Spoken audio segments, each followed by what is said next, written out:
સમષ્ટિ એટલે કે જેટલું કાંઈ હોય એ દરેકની શુદ્ધિ. એ સમષ્ટિની શુદ્ધિ જ્યાં સુધી ન થાય ત્યાં સુધી પ્રભુને પધારવા લાયક માહોલ ના થાય. એવી જ રીતે આપણા હૃદયમાં, કેમ કે નમામી હૃદયે શેષ, શેષ રૂપ હૃદય જ્યારે થાય ત્યારે પ્રભુ એમાં પધારે. તો જેવી રીતે પ્રાગટ્ય પહેલા અહીં સમષ્ટિની શુદ્ધિનું વર્ણન છે, જેમ છેલ્લા દિવસોમાં હું ઘણીવાર કહી ગયો કે નિરોધ સિદ્ધ થવા માટે પ્રાગટ્ય જરૂરી છે. તો જ્યાં સુધી અંતઃકરણની શુદ્ધિ ના થાય ત્યાં સુધી પ્રભુનું પ્રાગટ્ય શક્ય નથી. સાધારણ રીતે આપણે પણ જેવી તેવી જગ્યાએ ન બેસીએ, જ્યાં ત્યાં ન બેસીએ, તો અહીં તો સાક્ષાત પ્રભુને પધરાવાના છે. એટલે ભક્તિ રૂપી ભાવ દ્વારા સર્વપ્રથમ તો પ્રભુ અંતઃકરણમાં પધારે છે. જેમ કહે છે કે દિલ કે આईने में तस्वीर यार जब जरा गर्दन झुकाई देख लो. એ તો લૌકિક વાત થઈ કે હૃદયમાં પ્રેમી અથવા પ્રેમિકાની એ તસવીર છે કે જ્યારે પણ ઈચ્છા થઈ અને જોઈ લઈએ, એ તો લૌકિક વાત થઈ. પણ અહીં તસવીર નહીં, પણ સાક્ષાત પ્રભુ લક્ષ્મી સહસ્ત્ર લીલા બી બધી લીલા સહિત હૃદયમાં પધારે છે. તો એના માટે અંતઃકરણની શુદ્ધિ જરૂરી છે.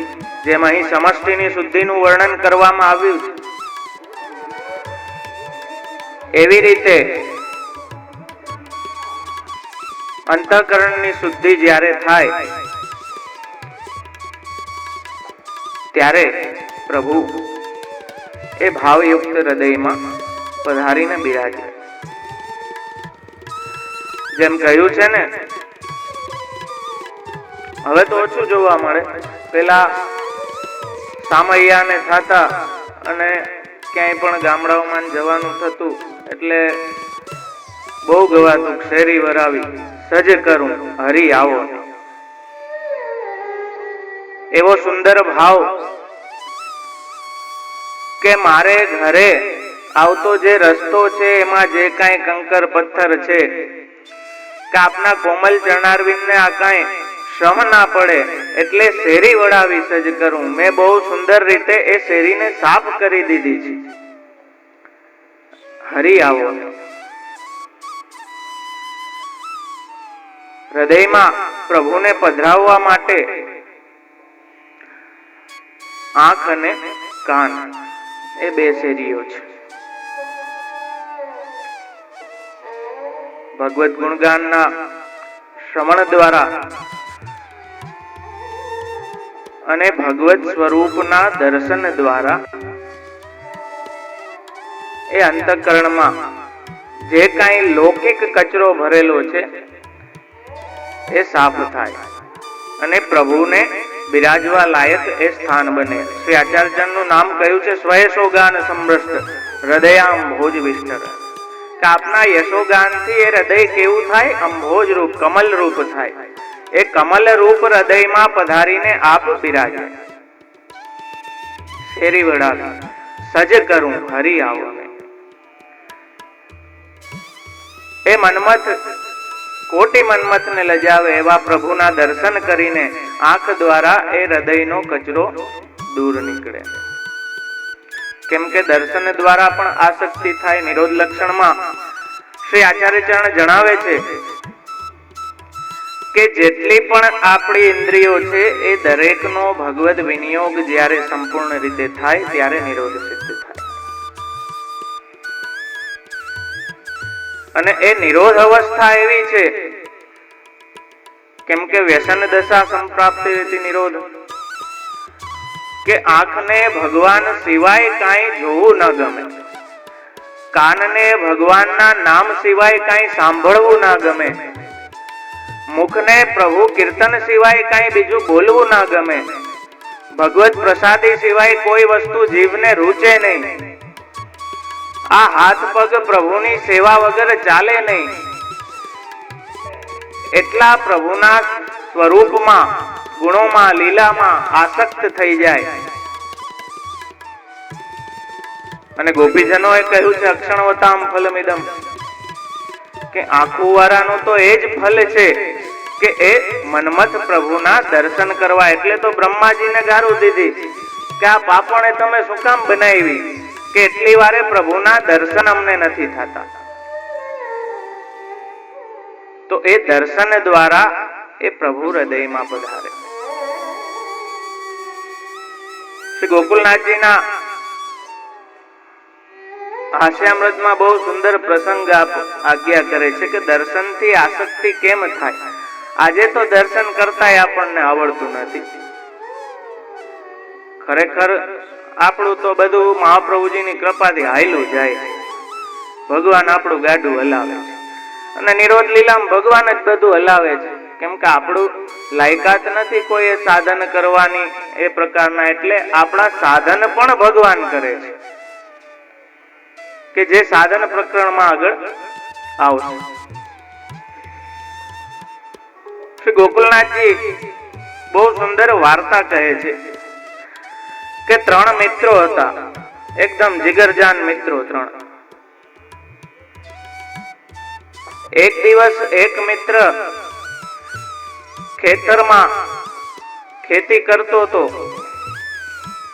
ખેડતો હતો ખેતર, અને ખેડતા ખેડતા કંઈક ધાતુનો એને અવાજ આવ્યો અને ત્યાં એનું હલ ફસાઈ ગયું. એટલે જિજ્ઞાસાવશ એણે વધારે એ જગ્યાએ ખોઈદું.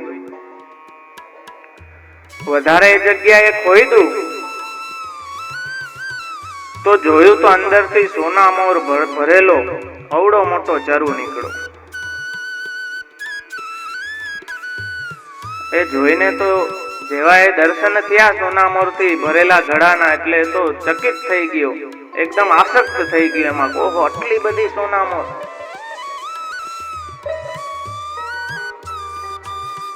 ખૂબ જ રાજી થયો કે મને આટલું બધું મળ્યું. પણ ધૂળ વાળું હતું. એને એમ થયું કે આ સોના મોર થોડીક નદીમાં જઈને ધોઈ લઉં તો ચમકી જાય તો સુંદર સોનાની ચમક કેવી સુંદર લાગે. એ ભાઈ તો ઉપડા નદીને કાંઠે ચરુ લઈ, નદીનું વેણ ઘણો પ્રવાહ તેજ હતો. જેમ ધોવા ગયા એનો હાથ લપસ્યો અને હાથમાંથી ઘડો છટકી ગયો અને ઉપડી ગયું બધું ગાજતું. હવે આસક્ત થઈ ગયો તો એકદમ એમાં. આટલી સોના મોર હાથમાં આવીને વહી ગઈ. એટલે આ તો ગાંડો થઈ ગયો. નદીને કાંઠે બેઠો બેઠો રોવા લાગ્યો અને માથું પીટવા લાગ્યો કે હાય મેં ક્यों પાઈ, હાય મેં ક્यों પાઈ. કે જો આ જવાની જ હતી તો આ મને મળી શું કામ.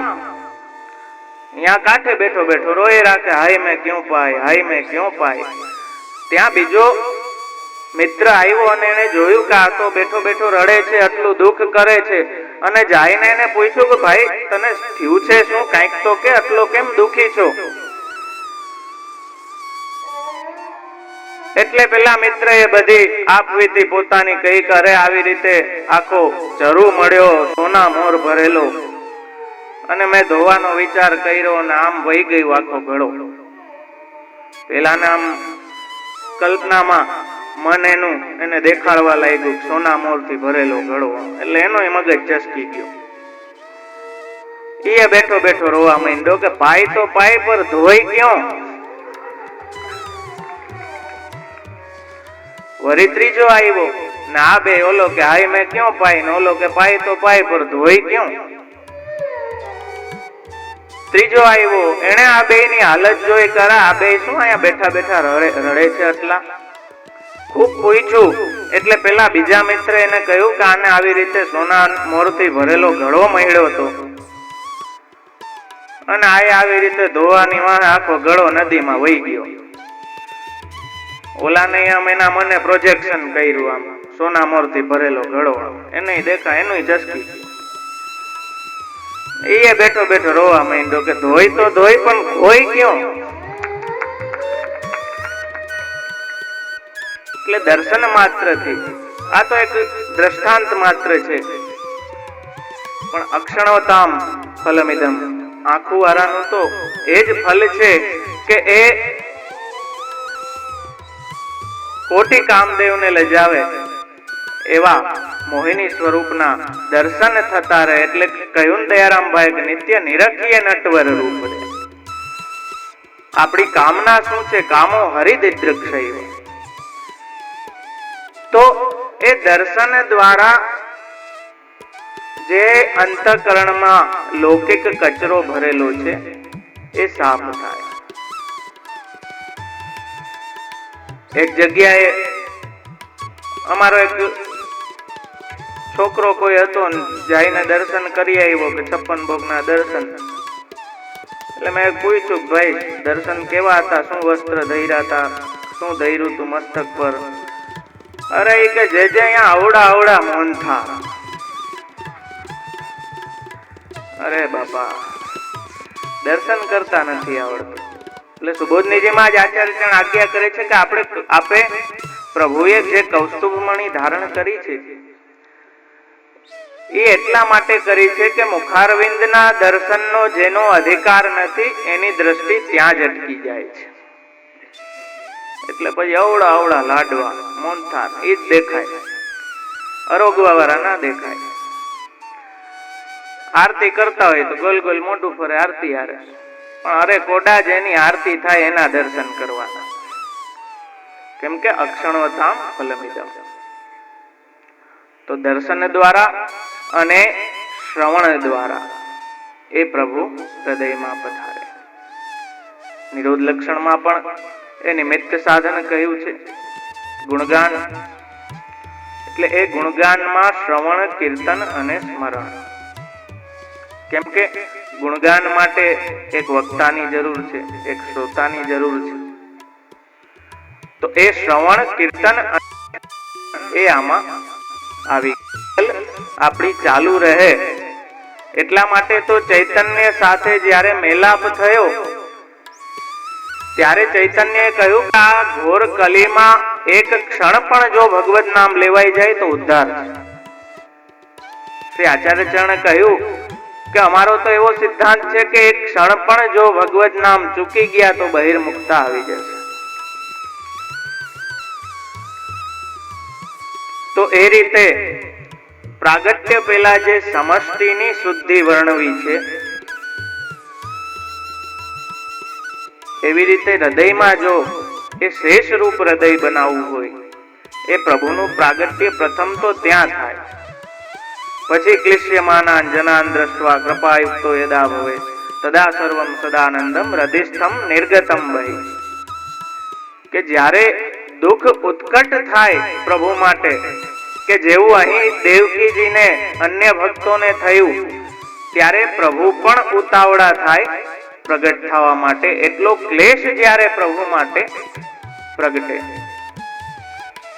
તો એ ત્રીજા અધ્યાયમાં ઘણાયને એવી શંકા થાય કે પ્રાગટ્ય તો ત્રીજા અધ્યાયમાં થઈ ગયું છે, પછી ચોથો અધ્યાય પણ કેમ જન્મ પ્રકરણમાં આવે છે?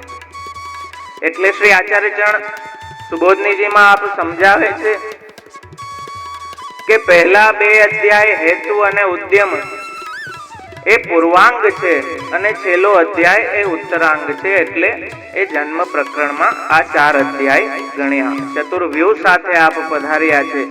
કોઈ અંશ કલા વિભૂતિ નથી પધારી, પણ સાક્ષાત અવતારી કૃષ્ણ પધાર્યા છે. અને વસુદેવ દેવકીને એટલે જ એ પ્રૂફ દે છે દર્શન દઈને કે ભાઈ બીજા કોઈને નથી મોકલો, હું જ આવ્યો છું. એટલે ચતુર્ભુજ સ્વરૂપે એ કાલાત્મા પ્રભુ